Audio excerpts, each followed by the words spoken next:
మహబూబ్ నగర్ స్థానిక సంస్థల ఎమ్మెల్సీ అభ్యర్థిగా జీవన్ రెడ్డిని ప్రకటించారు సీఎం రేవంత్ రెడ్డి. మహబూబ్ నగర్లో నిర్వహించిన ప్రజా దీవెన సభలో అధికారికంగా ప్రకటన చేశారు. జీవన్ రెడ్డిని గెలిపించాలని పిలుపునిచ్చారు. గతంలో బీఆర్ఎస్ పార్టీలో కీలకంగా వ్యవహరించిన జీవన్ రెడ్డి ఇటీవలే కాంగ్రెస్ పార్టీలో చేరారు.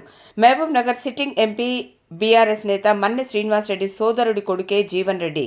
ప్రస్తుతం ఆయన ఎంఎస్ఎన్ ల్యాబ్స్ డైరెక్టర్గా ఉన్నారు. మన్నె శ్రీనివాసరెడ్డి ఈసారి కూడా బీఆర్ఎస్ అభ్యర్థిగా మహబూబ్ నగర్ పార్లమెంట్ స్థానం నుంచి పోటీ చేయబోతున్నారు. ఇటీవలి అసెంబ్లీ ఎన్నికల్లో కల్వకుర్తి నుంచి ఎమ్మెల్యేగా గెలవడంతో ఎమ్మెల్సీ పదవికి కసిరెడ్డి నారాయణ రెడ్డి రాజీనామా చేశారు. దీంతో ఈ స్థానానికి ఈ నెల 28న ఎన్నిక జరగనుంది.